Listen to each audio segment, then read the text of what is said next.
welcome to the Nick and Matt Show. Bringing the player interviews you want to hear and the hot topics you want to discuss. Streaming live on the Foundation Podcast YouTube channel, here's Nick and Matt.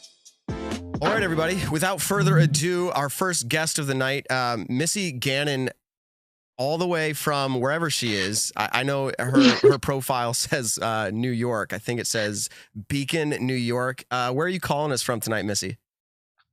I am somewhere in Missouri. Not quite sure where. So we just kind of pulled off to a rest area and decided to join you guys.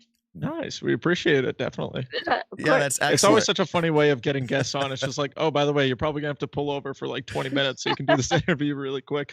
But no, we appreciate you taking time out of your drive. You've probably been driving all day. You're ready to get into Missouri for the next tournament that is happening, the Mid-America Open. But we appreciate you coming on. We got some questions for you now. Yeah. So, Missy, I think the first time, and I don't know if you'll remember this, but the first time I met you was on a ferry trip over to Nantucket. Okay. Mhm. Okay, you're nodding your head. That's for our listeners. She's in agreement. Good. We're on the same page. And I remember, so that was my introduction to who you were. Like, I was just meeting another disc golfer is what that was. You and your boyfriend at the time. And I was just like, hey, who are you? But I feel like now you've demonstrated a lot of your skills on a pretty large scale. Media, you've had a lot of attention over the last year, changing sponsors, all of that.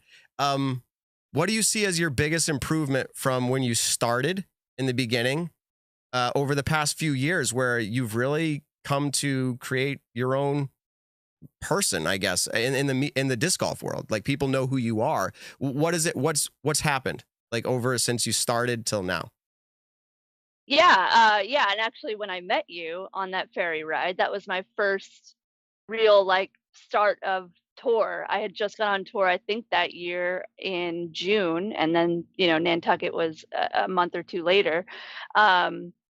So yeah, I since then, I mean, that was just crazy, and I am so happy that I was able to get out on tour back then. But yeah, since then I think it's just getting comfortable with everything, right? Like, it's not just being comfortable with your skills, and those will develop, and those were there, but obviously needed some refinement. But I think a big part of being able to make it on tour and maybe make a name for yourself is just being comfortable out there, and trying to block out some of those negative thoughts of am I supposed to be here? Like, am I good enough to be out here? So I think just honestly kind of getting more comfortable and more confident, and then making friends and having people that you can tour with, or all of those things sort of go into being a touring professional, and definitely kind of cross over into how you perform ultimately, because I think there's so many things you have to think about touring around the country and trying to make money and trying to survive and exist out here, that it just takes some time to get comfortable, and that definitely helps. Wow. So your average tournament finish is 6th place so far this season. So very notable feat. Absolutely. Did you set any goals for the 2021 season in regards to your performance or placements? And how does the start of the season leave you feeling? Yeah, I mean, I think last year, being what a crazy year it was, and having pretty much a full disc golf pro tour, after we took a break, and then I came back out, and I ended up with my highest finish at the DD Open, placing second, and then followed that up with a 3rd place at the Preserve.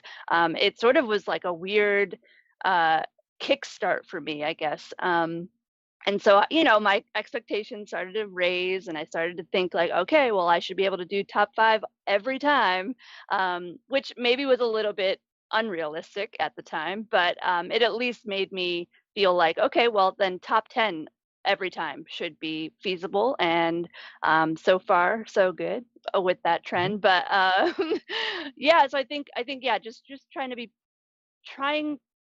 be as close to top 5 as possible, but I'm obviously going to be okay with a consistent top 10 finish, and I obviously want to win something this year, so that was a goal of just winning either a pro tour, maybe a national tour, which I was in the mix at Texas State's, and then a major would be great, but I'll try to keep my expectations in check. A true competitor there. So definitely putting is one of your strong suits, and I think a lot of people know you for that. I don't know, like you got kind of branded that way, like you're a great putter. You won a championship title in putting. So obviously I think you probably set that as one of your strongest skills. Do you think that is your strongest skill, putting? Yeah, I think so. I think that it's definitely, I kind of felt like I lost it for a moment towards the end of last year. I don't know. It must have just been confidence. But I definitely feel like that anytime I'm stepping up to anything within 60 feet, I feel like I'm going to make every single one of them. And I don't, but I think just having that confidence stepping up to any putt, I feel like anything within the circle, I'm like, I expect myself to make. And then circle two, I've been making a few every tournament, and I think that if I can build on that, it'll definitely help out. So yeah, putting is definitely something that I focus on the most, because I think that that's where a lot of tournaments are won or lost. And I think that's probably the most important skill for anybody to have. For sure. Did you say absolutely. 60 feet? Anything inside of 60 you feel like you're gonna make? Mhm. Okay. I do. I tell myself I can, because I know I can, and then I'm running most of them, and obviously dependent on the green and in the situation. But I'm going to run pretty much everything Wow. inside circle two. Can you tell us what you would list as your second strongest skill in disc golf if putting is your first? Like, where do you feel like you excel behind that? Yeah, I mean, for me, there's only really two other options. It's either my upshots or my drives, and my upshots are struggling at the moment. So I do find myself inside circle two a lot more than I want to. But yeah, I think that driving, getting off the tee pretty clean has been my second strongest suit. I think that I'm just really comfortable with a lot of my distance drivers, and for the most part, I'm gonna just stick with what I'm comfortable with. So yeah, I think getting off the tee is probably the second. What do you think it would take for you to bring home that win that you're talking about this year? What do you think you need to work on the most? Yep, definitely the upshots. Mhm. There were even in Jonesboro. I wasn't obviously in contention to win by the third round, but there was a women's national championship spot that was available, and I was right on the cusp of that. And I think that there were some notable upshots that I needed to put closer, and Mhm. that's definitely the struggle right now. Yeah. So it's a struggle, but you also talk hopefully, and maybe you're just saying it more with like dream than hope, but like, hey, it'd be nice to win a major or like an NT or something. But like, besides working on your upshot, do you feel like it's really there? It's attainable for you this year. Do you feel like it is? I do, and I think that so many of us are in the mix nowadays. Mhm. We've seen so many women that have been around, that are capable of anybody's capable of winning any weekend. So I don't count myself out. I want to be in that mix, and I hope to put myself there. And at least if I'm still, whether it's fighting for a spot for the women's national championship, or if it's fighting for first place, like any battle like that is going to help me, and hopefully that would be for a championship at some point. Mhm. Kind of going back really quick on your upshots, where do you feel like what do you feel like is wrong right now? Are you more of a predominant forehand or backhand upshot player? Mhm. I'm mostly backhand. I think that it's sort of, I'm not gauging distances well. So either I'm throwing too far past the basket, or I'm throwing short, or my angles are wrong. Just definitely that depth perception seems to be off right now. And, I do use a rangefinder. I think I have to do more work in the field to actually understand what those ranges mean for me. What disc is it? Also taking into account elevation. And so I think it's just dialing in those smaller sort of details of all of the factors and trying to figure out how to dial that in. Is there a certain footage that you're comfortable, like let's say 250 feet and in or 150 feet and in? Like where does it kind of start getting into that more negative side of it? Yeah, I think it is right within like 250. I think that out at Jonesboro, that's a relatively wide open course, and they have those 250 markers out there on some of the holes, and so I could kind of get a sense for where I was, and it seems like every time I was right around that 250 mark or just within is when it made me comfortable knowing that that's where I was, but then I just wasn't quite putting the disc where I needed to from those distances. So, yeah. Gotcha. Can I ask, and this has always been something of a topic that I've brought up over the past year or two, even, is disc golf is getting to such a place where like trainers are becoming a thing. And realistically, I don't know very many pros who would say they have a coach, maybe a little bit physical, athletic trainer type thing. But like when you're talking about like, hey, and this is true for anybody, I'm not just picking on you, but like, where are you learning like, hey, I'm throwing the wrong angle? Is it just by experience and you're learning it on your own? Or is there someone that is mentoring you and coaching you? I know you've hung out with Paige Pierce quite a bit, one of the best in the game. Where are you learning to get better? Like, is this on your own? Yeah, mostly on my own. I mean, I do have my fiance and caddy and, touring partner with me, Tom, who also plays. And so being able to sort of see, he's able to kind of take notes on how I'm, what I'm doing. So even during a tournament, if he sees like, okay, yeah, I threw my Undertaker great on this angle at this distance, whatever, he's able to sort of give me some feedback too. But I do practice a lot with Paige.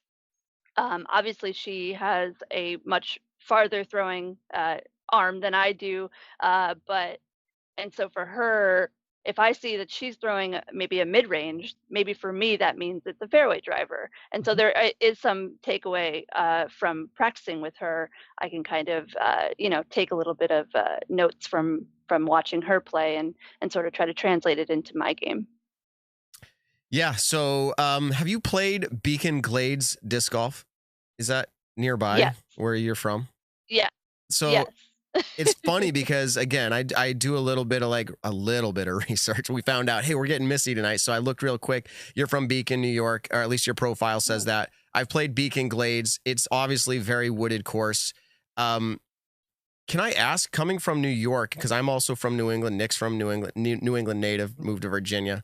Right. It's a lot of wooded courses, not very much open. Out on tour, do you find yourself like loving getting back into wooded courses? Do you like the open golf courses? Like, what's your preference when it comes to courses? Yeah, I like every kind of course, but definitely I am partial to the wooded courses. I think that it sort of levels the playing field in a way. Obviously you still have to be on your mark, and wooded courses definitely you have to be able to throw some forehands or backhands, or just at least know your angles really, really well. But I do feel like I feel a little more focused in the woods. I have to sort of get tunnel vision because we're literally throwing in tunnels. But I think that helps me a lot. I think that's maybe part of my struggle with my upshots, especially at Jonesboro, was that I didn't have a lot of those physical things out on the course to sort of gauge where I'm throwing or what the distances were. I think I do struggle a little bit in the wide open, but yeah, I'm definitely a woodsy golfer. That's funny. Just as a follow-up to that, Nick, and I'll let you comment, is my son Hunter absolutely loves the woods. He actually says out loud to me, Dad, I like it because I can see lines. Like that's, and so it's harder in the open. So thanks for sharing.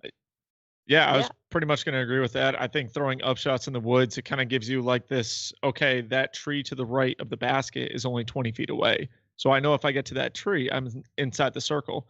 When I'm out at a tournament, say like Vegas or something, and you're throwing in the wide open. I'm like, I think I'm 350 feet away, so I think I need to throw this, but I guess I was 420. I don't know, but so yeah, I definitely think that the woods, especially if you grew up playing in the woods, is just such a fun atmosphere to be in. And I like courses that obviously have a mixture of both, but for the most part, full on woods is where I like to play. But you changed your bag over to Discraft. Was it 2020 when you first originally joined Discraft? Oh my gosh. Yes, it was. Okay. So 2020, who were you sponsored by before? Dynamic Discs. Okay, cool. So you went from DD to Discraft. And on a scale 1 to 10, how comfortable do you feel now? It's been almost 2 years of playing for them. How comfortable do you feel with the Discraft discs? Extremely comfortable, especially my bag. And actually, there's a ton of molds that I still haven't even tried, but it's almost just for me not even worth it at the moment because I do feel like I have everything I need, and it's been working out pretty well for me. So I don't think 1 or 2 discs changing it up would really do much for me. So yeah, I'm very comfortable. Probably definitely a 10. Yeah. So besides the Missy Gannon Undertaker, because I know that'd be your first answer, what is your favorite disc from Discraft? It is definitely the Thrasher. I throw it. Okay. I threw it at Jonesboro pretty much exclusively off the tee. So it is my go-to driver. I have a couple of different stabilities, and for me, they're just exactly what I need off the tee. So now say I'm someone who has absolutely no idea what a Thrasher is. Can you describe the flight of it? Yeah, I believe it's like a 12-speed distance driver. And for me, I have a couple that they'll flip up to flat and then hyzer out to the left. But for the most part, they're my big distance driver. So I'm looking for that big S turn out of them. So yeah, they're. I've just found that they're perfect stability for me, and I can kind of manipulate them however I want. And then another big question kind of on top of that is, what is your putter of choice? It is the Challenger SS. Okay, nice. Yeah. I putted with those before Lunas came out. They're an awesome feel. And then just, I love dead straight putters. So yeah, kind of going on to the now Undertaker, which I said you weren't allowed to say, but tell us about the Undertaker. That is your chosen disc for your tour series. Can you give people who might not know what they fly like, kind of like a little gauge on that? Yeah, honestly, I think the reason why I like them so much is because they're almost sort of like a slower Thrasher in a way. They're pretty neutral. Some of the tour series are more overstable, so they will hook to the left on a backhand line. But for the most part, you can kind of manipulate them however you want. You can put them on any angle, and they won't turn and burn, but they also, won't be too overstable. So again, pretty neutral, and it's a nice feeling, pretty small rim. It's a fairway driver. It's like an 8 or 9 speed. I honestly, I don't really look at the numbers that much, so for me it's just how they feel, how they fly. Totally hear you. Yep. Yeah. And so the Undertaker was available, and I was already throwing it when I was testing everything out, and it was definitely the choice for me. They say very cool. They say the less you know about flight numbers, the better you are at disc golf. So you must be pretty good. People ask me all the time. They're like, "What's this mean?" I'm like, I know one's a speed. Don't even worry about it. Fade, I don't know which ones they are. Right. So Missy, we loved having you on tonight. Thank you so much for answering our message to have you come on. It's honestly, definitely, no problem. Yeah, it's honestly, we want to help promote all of your efforts. We want to promote everyone's efforts. And sometimes it's just tough getting people on the show because it's just Nick and Matt. I mean, we're just the Nick and Matt show. Exactly. But so how can the people support you? Is it through purchasing discs? Is there other ways to do it? And then how can they follow you and what you're doing on your tour? Yeah, so mostly tour series discs. You can find some on the factory store at Discraft. Also, I know a bunch were sent out to retailers, so your local retailer might have a Gannon Undertaker, the new 2021 series. And then I also have some custom Challenger SSs in ESP plastic over at otbdiscs.com. They're super cool. They're a great company trying to help out a lot, and they're actually going to run a tournament later in the year in actually a few weeks. So out in Stockton, California. So yeah, hit up any one of those to get some discs to support me. And then you can follow me on Instagram at Missy_disc golf. And then also on Facebook, I think it's at Missy Disc Golf. So yeah. Very cool. And then any other sponsors you want to give a shout out really quick? Yeah, I mean, obviously Discraft and grip equipment for my bags. We also have OTB discs, obviously, and then whale sacks. Very cool. Awesome. Well, Missy, yeah, Nick and I are both so excited to say the same thing, Matt. What dorks we are. So we really enjoyed having you on. Obviously, you're pulled over here, but safe travels to you and good luck at the next event, Missy. Yeah, thanks for having me. It was a blast. Thank you. All right. Take it Talk easy. to you later. Bye. Bye.